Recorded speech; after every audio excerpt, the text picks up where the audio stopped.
This video is brought to you by Dr. Kristen R. Bromley's Guitar Method Book Series and Online Music Academy. Hi, I'm Dr. Kristen Bromley. Welcome to my online academy. I sure am delighted to have you joining me here in these online lessons. This is lesson 21 in this mini course on fingerpicking, so we're really getting into it pretty good here. In this lesson, we're going to look at moving fingerpicking patterns to new string sets. So our standard positioning has been always to have the index finger on the plucking that third string, middle finger always plucking the second string, and ring finger always plucking the top string regardless of the chord that we're playing, and then the thumb plucks the bass note on string 4, 5, or 6. Now, in working with the Travis pick in the last couple of lessons, we have learned how we could move our fingers and be in a different positioning than standard positioning. So in this lesson, we're going to look at that with a pattern that we've done previously. It was actually the pattern that we did clear back in the beginning, which is super fun. So hopefully it's sort of familiar and it will be easy to work on this new technique with it.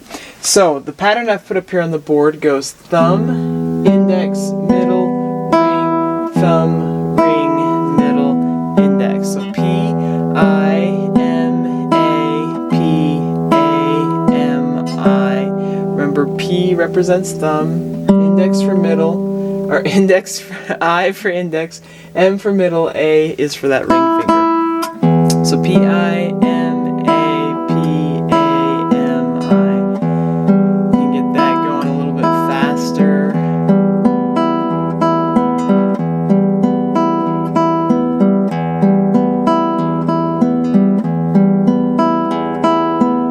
So that's our standard positioning, and if we play our chord progression, I've got a chord progression written up here on the board for this lesson: E minor, A minor, E minor, B7, E minor, A minor, B7, E minor. If we just go ahead and warm up on that, playing through that one measure per chord, so one time on the pattern per chord, we'll just go ahead and play through that as is.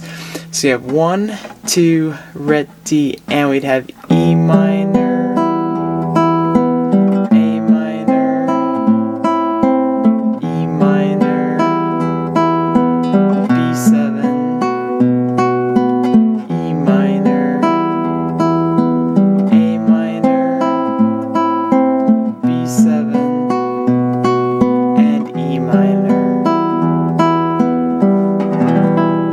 Now, if we had 2 chords per measure, we would do the first chord on the first half and the second chord on the second half. So if we do this pattern as if we had each of these 2 chords were one measure, so E minor to A minor, one measure, E minor to B7, another measure, we would have 1, 2, ready, and E minor, A minor, E minor, B7, E minor, A minor, B7, E minor. Okay, thoroughly reviewed. So, what's this talk about moving to other string sets? Well, sort of a non-standard positioning is like what we did with the Travis pick, where we moved our index finger to always pluck the notes on the second string and our middle finger to always pluck notes on the high string. And then our thumb could pluck notes, would pluck notes on the 3rd, 4th, 5th, or 6th string.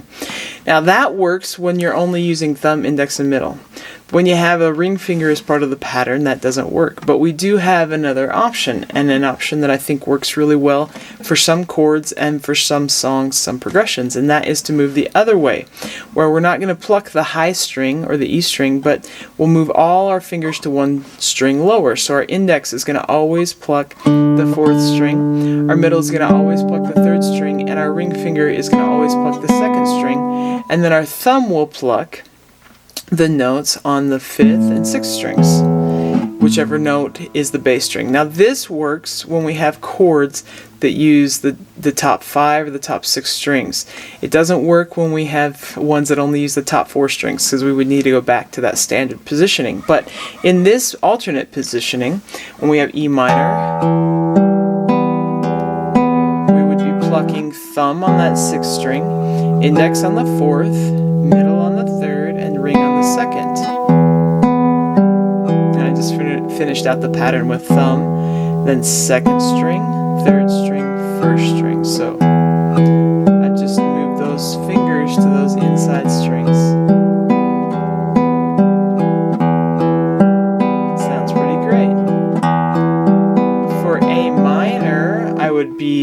index, middle, and ring would stay the same. My thumb would pluck the 5th string because that's where the bass is.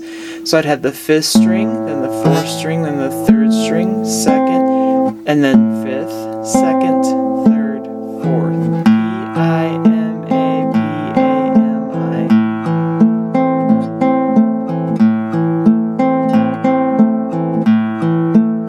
For B7, we'd pluck those same strings.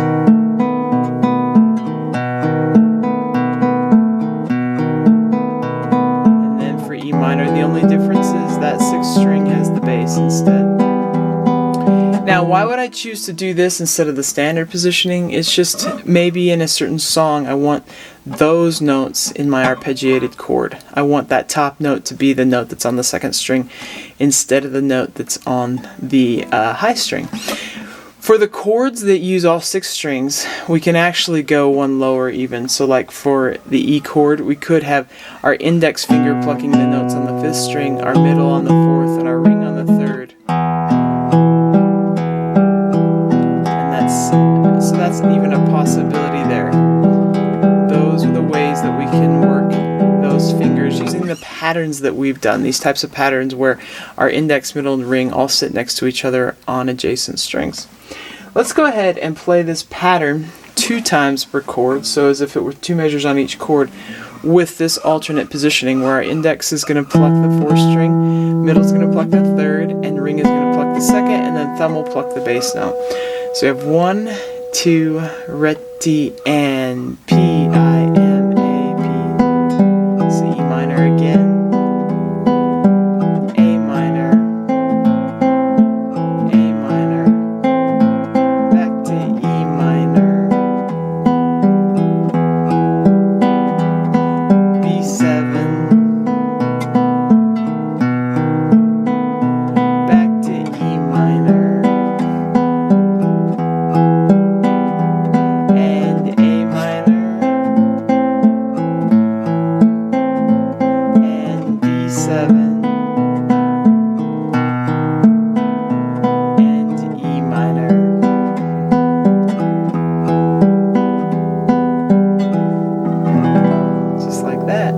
We could do it 1 time per chord, so 1 measure per chord. 1, 2, ready, and.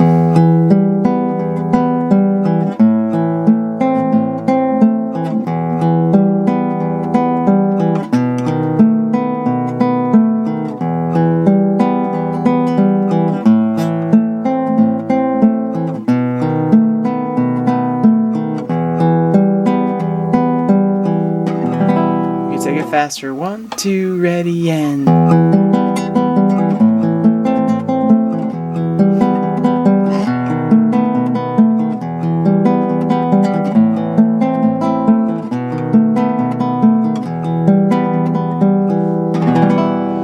Okay, and that can be done with any of the patterns that we've done. Besides the Travis pick, we talked about the specifics of moving that one. But any of the other patterns we've done so far can be moved to those inside strings for the chords where we have where we're using the top 5 or top 6 strings, or I should say all 6 strings or the top 5 strings. So it doesn't work for the ones on the 4th string. If you had a pattern where you had some chords on this alternate positioning could be done for, and somewhere it couldn't, then you could just move your hand back and forth, kind of like we did when we were doing the Travis pick in the last lesson. So for example, if I had A minor and then went to a D minor, I would just move my hand back to standard positioning, and then I could come back for A minor if I wanted to, and E7. But when doing the D minor, like right here, I gotta move my hand up, E7.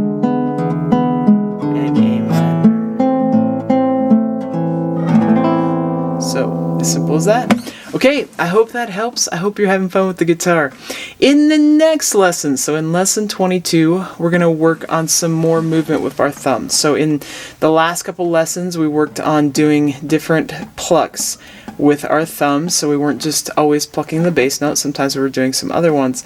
In the next lesson, we're going to work on doing some alterations with the thumb again with another picking pattern. It's going to be great. Hope you're having fun. Take care. I'll see you next time. If you found this video helpful, please hit the like button and subscribe to the channel. For more in-depth lessons and to progress through a free guitar course, check out my Guitar 101 series on YouTube and my guitar method books, which all come with access to hours of in-depth video lessons.